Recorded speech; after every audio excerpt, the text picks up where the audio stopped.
So what I've got, guys, there, as you can see, is like a double plastic tub thing. Well, obviously, just in case there's any spillages, the water in the middle one has somewhere to go. As I filled it up, and because it's not 100% level, it was sort of draining out slowly. And basically the Rotolite EOS, but you can use any lamp or flash.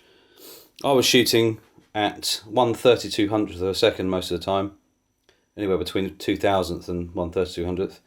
F5.6, sort of ISO, between ISO 100 and 400, depending on what I was doing. I was doing some HFR, which obviously is slow motion. And then up here, I don't know if you can see on the ceiling, just slow the thing down, zoom in on it. Basically, that's one of the COVID-19 test chemical things. You know, where you put your test in there and you stick your stick in there and like that, and then you pour it out. Basically, it's just put a hole in the bottom, and the air coming in through the top, it was just dripping. But I put a little bit of tape on there just to slow it down, to basically control the flow slightly. It's quite difficult to get it about right, but I wanted enough time, up to about a minute per drip. Not the fastest way of doing it, but because I was shooting HFR slow motion video as well, you need the time for it to buffer to the card on the RX10. So that was one reason why. So, but as you can see here, Rotolite EOS on battery power, full blast, and 2 tubs there. The water just dripping straight down. Camera set on a tripod. Very, very simple setup. You can have the light coming from one side, but I wanted all the colours and the ripples and everything in the water. So hopefully that's turned out okay. Interesting to see. But I just thought, I haven't done a video for ages. Kind of stuck at home, bored. So I thought, well, if I can do something, maybe inspire some people to get back out with their cameras. Or just experiment when you're at home. If the weather's rubbish, you know, you can always do some stuff like this. So it's all good fun. And sometimes you get an amazing shot, sometimes you don't. It's just a bit of experimentation. And because I wasn't using any triggers at all, so no laser or sound or anything like that, I was just going by my reactions. I've had the water dropper about, I'm going to say it's about 30 inches above the water, so it had quite a way to fall, so I had enough time to react, utilising that 24 frames per second burst. With the HFR side of things, it's very easy. You just put it on half end, and then once you see the water droplet and you've seen what's happened, you just push record and it's done, because it's looping all the time. So that's an easy way of doing that as well. Anyway, let's go and have a look at the pictures and see how they turned out. Alright guys, hopefully you can hear me okay. Still sound a little bit rough, but basically you can see here, using the HDMI recorder, my sort of focusing technique. Because I'm shooting straight into the light, the autofocus didn't really like focusing on the swab there. So I was trying to, as you can see there, it just wanted to try and focus in the distance. So what I did was actually, as you can see there, it's totally out of focus. It was just a little bit of experimentation just to see what was going on. To actually get it into focus, I was messing around with a pencil, I was messing around with the swab there to try and get that in shot, and then I could kind of gauge where the droplets were going, and I could kind of mark the point of where the droplets were coming, so I could actually get a focus point, because they're happening so quickly the camera just doesn't want to know where they are, basically. So it does make a huge difference in the long run if you can kind of pinpoint your dropping area. It's probably the easiest way of doing it. There is probably other ways of doing it, but as you can see there, bringing it in to try and point, and as you'll see here, the AF just doesn't like it. It just wants to hunt straight onto those the reflection of the Rotolite EOS there. You can see the LEDs. So I literally just went manual focus, and then tried it again. No, it doesn't like it. Okay, so at least I knew where I stood. Not really the end of the world, because at the end of the day nothing's really moving around too much or anything like that. It's literally hopefully dropping in roughly the same spot each time, even though it wasn't scientifically accurate.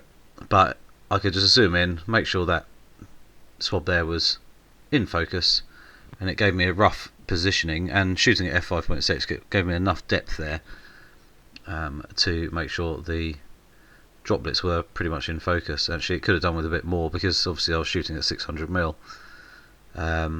My depth of field was quite shallow, but I was kind of wanting that in the first place because I didn't want the lights in the background to be too in focus. So you can see it's just literally just the water droplets coming down there, being able to be in focus.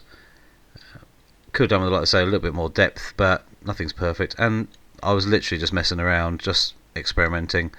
Ideally, flash is the way forward, because you can use a much slower shutter speed, and your flash duration is actually your shutter speed in the real world. Having a low flash, or your power of your flash on low, as in like 1/64th or something like that power, is a shorter duration. So it basically means your shutter speed of your flash is much faster than something, say, 1/3200th of a second. So you can actually get really sharp images, capturing that water droplet in being frozen. But yeah, so me just messing around here, trying to get that positioning right. Like I say, I didn't have a real dropper, so I kind of improvised on what I was doing. As you can see there, the autofocus just hunting around, so I went back to the manual focus way of doing it, and it was alright. I mean, I got some okay shots, which you'll see shortly, but I also thought, wow, a bit of HFR, so mess around with the slow motion video as well, which I absolutely love.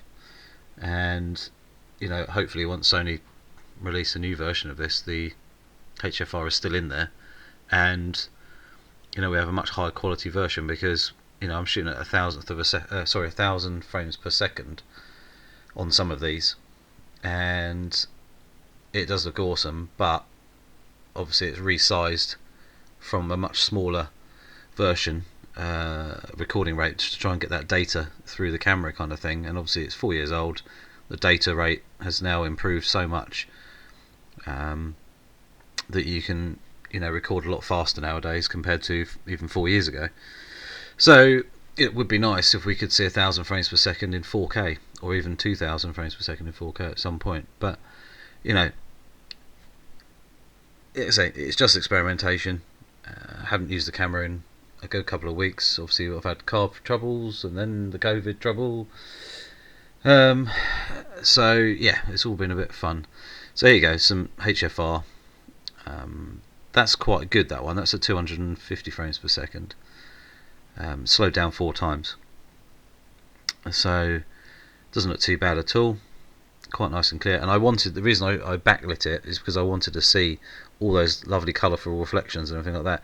I could have used different colours or gels, or even my other LED lights to give an interesting colour, but I just like the way the colours, the slight blue and the golden colour to it, looked quite cool, the way it worked. These are into the was it 500 or 1,000th of a 1,000 frames per second. You can see it's much slower. These have been upscaled as well, so not quite as sharp as they would be if they were in Full HD or 4K, obviously.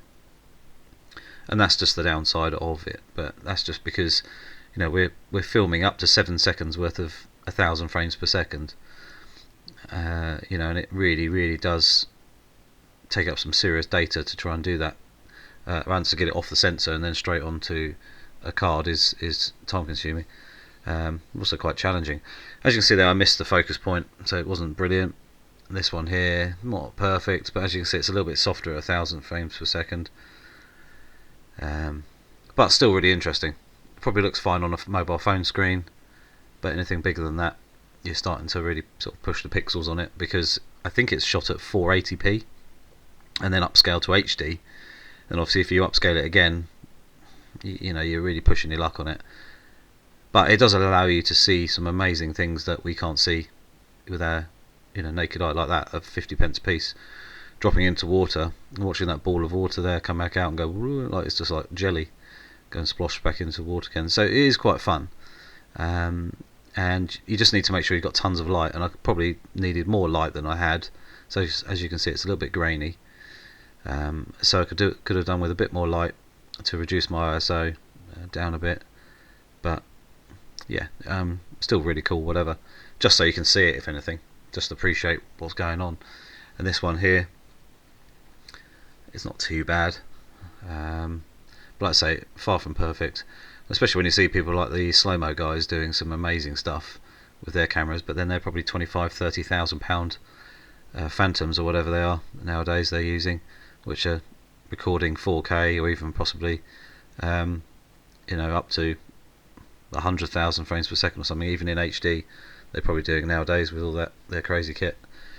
But that was just a mess around, and like I say, it didn't get it perfect, but you got to learn by doing. So messing around, not the ideal setup. I just sort of blagged it really, but then I've been indoors, couldn't really go anywhere. So here are a couple of the shots. They're not, like I say, not brilliant. Like as you can see there, I could probably do with a bit more depth. So either shooting slightly wider angle and bringing the camera closer, or stopping down even more, but obviously then you're restricted by light. But these were shot at f5.6, and the focus point was roughly at the front of the droplets. So even the water droplet there is in focus, but the rest of it, just so you can see, it looks quite soft. So your focal plane is quite narrow.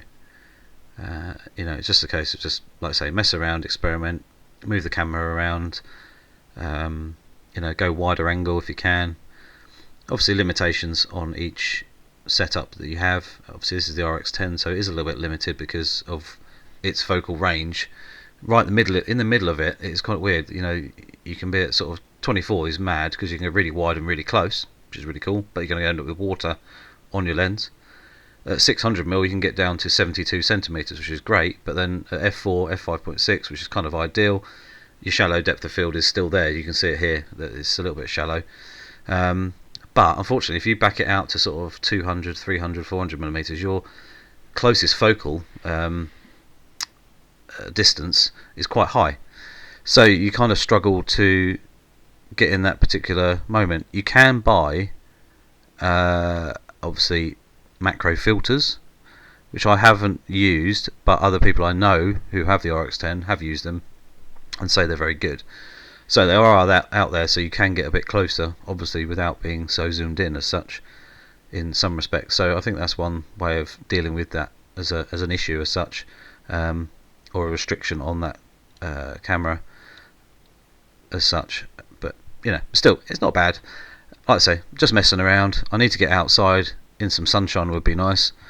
Go for a proper walk and get this camera in use. I mean, it's still brand new. I've hardly used it at all since it was replaced by Sony. So anyway, don't forget to click the subscribe button, little notification bell as well. Hope you found it a little bit interesting. It's far from perfect, but like I say, just a bit of fun, bit of experimentation, just something to do for me while I've been cooped up at home. So anyway, I shall see you soon, and don't forget to keep snapping, keep experimenting, keep messing about, and see what you can capture. See you soon.